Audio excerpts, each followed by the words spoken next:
Coming up next is CBeebies on Andrew Channel. Fuck!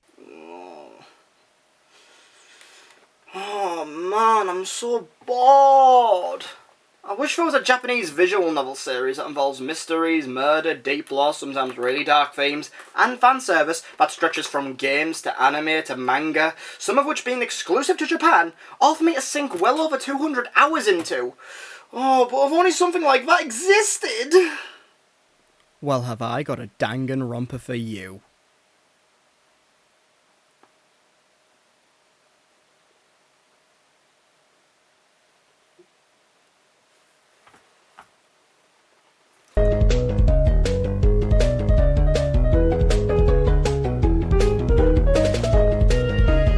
Danganronpa, a visual novel series developed by Spike Chunsoft, which started on the PSP only in Japan, has become a phenomenally popular series over time, getting 3 mainline games with a bunch of spin-offs, 2 anime series and a shit ton of novels and manga.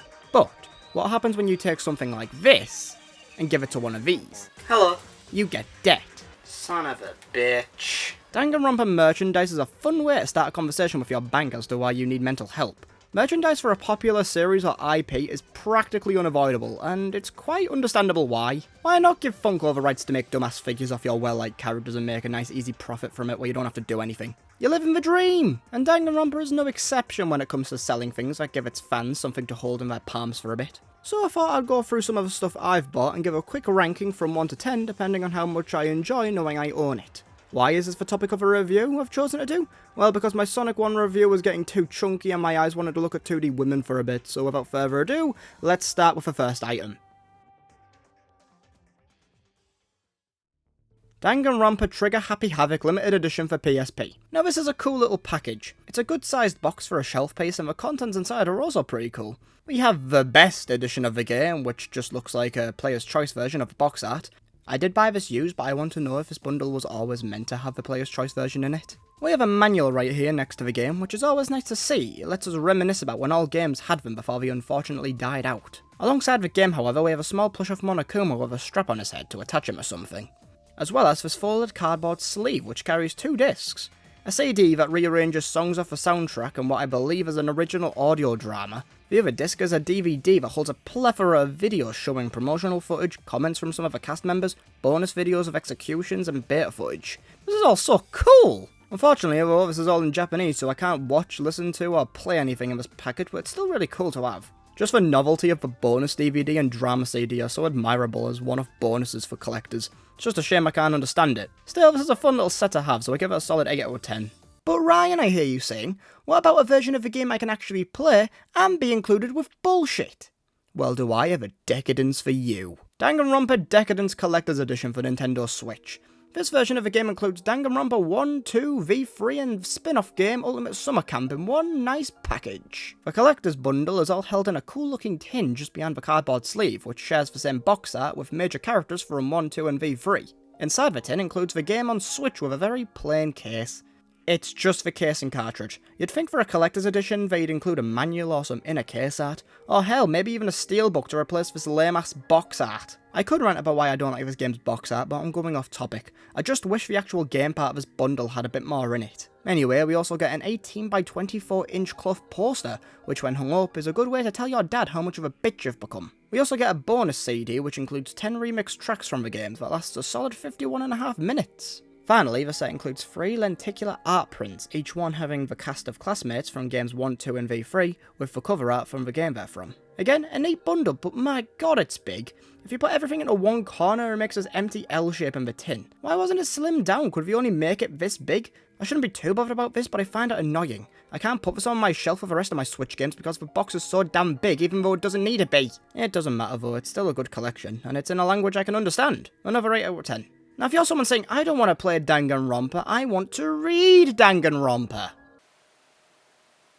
It's a visual novel. Danganronpa 2 Goodbye Despair Volume 1 manga. This is just a more compact retelling of the story from Danganronpa 2. It's pretty good. I really like how they drew the characters with more expressive facial features for the scenes they're in. It's more fun visually than the games in that department, honestly, as the games have to work with only so many sprites to convey emotion. Here though, there's tons of faces that show when they're happy, sad, angry, scared. It's really cool. I wouldn't say read the manga instead though, I'd still say play the game, mainly because it feels like the story is going too fast here. Like after the first murder, the manga just skips the investigation and cuts straight to the class trial. Then when reading through the class trial, they start bringing up evidence that you discover in the game. As someone who's played the second game, I'm not bothered because I know and remember this. But for someone where this is their first experience with the Danganronpa format, you're gonna be like, where the fuck did luminescent paint come from? Also, I don't read a lot of manga, so I'm not sure if this is a bad print, or if this is just how it normally looks, but some speech bubbles are cut off from the bottom and tops of pages, so some sentences could even be cut off, which stinks. Anyway, if you want to get into Danganronpa, but you really don't want to play the games, then it's an option, I guess. I give it a 6 out of 10. Also, right here at the front, we have a very nice piece of art showing the classmates, and if we flip over... Oh.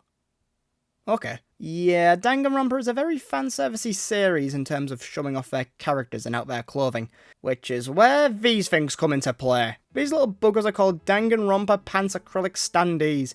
Here you have the name of a character, all in chunky capital letters, followed by an 8-bit representation of the character, and next to them is second-hand embarrassment. Now I should mention both of these are in the actual games.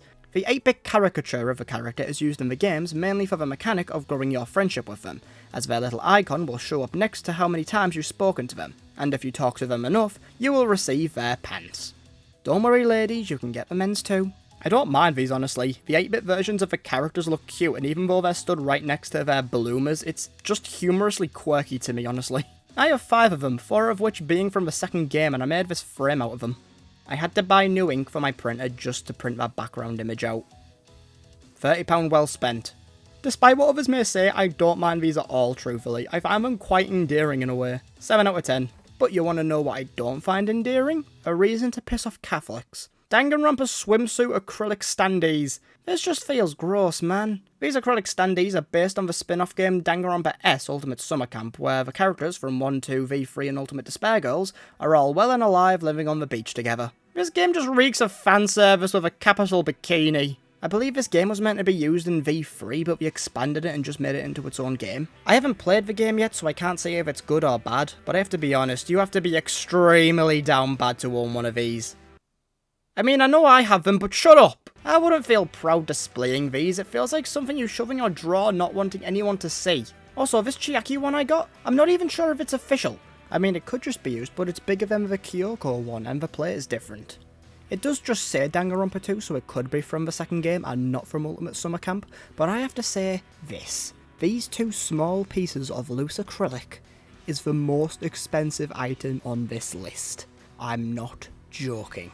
I don't feel comfortable saying the exact price because I have at least 2 atoms worth of dignity in me somewhere, but get me to 500 subscribers and I'll reveal it. Someone please tell me if this is official though, because I want to know if this is just rare or if I was scammed. They don't even have nameplates, just a Spike Chunsoft copyright warning. That's not endearing, that's just lame. I don't feel good about buying these anymore, 3 out of 10.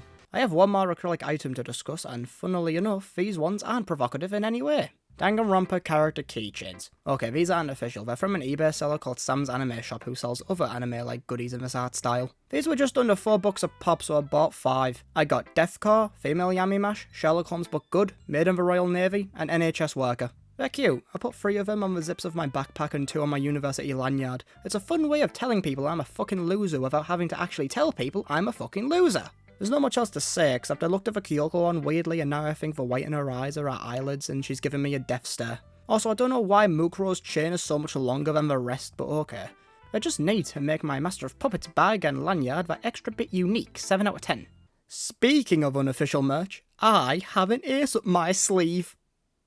Shut up, that was funny. This is a Dojin card from what I'm aware of, and I think these are collectible fan-made character cards based off popular anime characters. I found this one frolicking through eBay one day and it was cheap, so I thought, why not?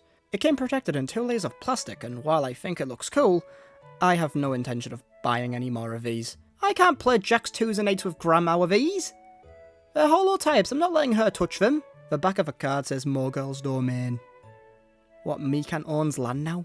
The funniest thing I can do with this card though is show it to my friends alongside a Pokemon card asking which one they'd rather smash. Well, I mean, come on, Gardevoir. It's fine with my Danganronpa collection, but on its own, being the only Dojin card I have, it kinda stands out like a sore thumb. 5 out of 10. finally, the last piece of official merch I own is this. Pop-Up Parade Kyoko Kirigiri figure. This is a Pop-Up Parade figure, and I love these figures. I don't have many at the moment, but I think they're so cool. The design is so accurate to the character, and they don't feel cheap, yet they are really good cost-wise. I paid £45 at a convention for this, and I'm glad I own it. It came in a box, and usually I like keeping things in the box, but these are just dying to get out and look so cool on a shelf. Along with the plate you stick them on, it almost feels like a trophy out of Smash Bros in a way. Now this is a cool collectible, 10 out of 10. And that's my Danganronpa merch collection as of now. I have some other stuff coming, but as of making this, none of it has arrived yet. Maybe I might make a follow-up when I get some new stuff in, or if you're interested in any of my other belongings, let me know in the comments and I'll go through some of them sometime. Also, get me to 1,000 subscribers and I'll reveal the total number of dosh I've blown on this goddamn franchise. As for now, I'm tired and this was made as a uni project, so yeah, see you next time. By the way, I still have a dad, you know, just because it looks like I don't, doesn't mean I do. He'll be back with the milk any day now.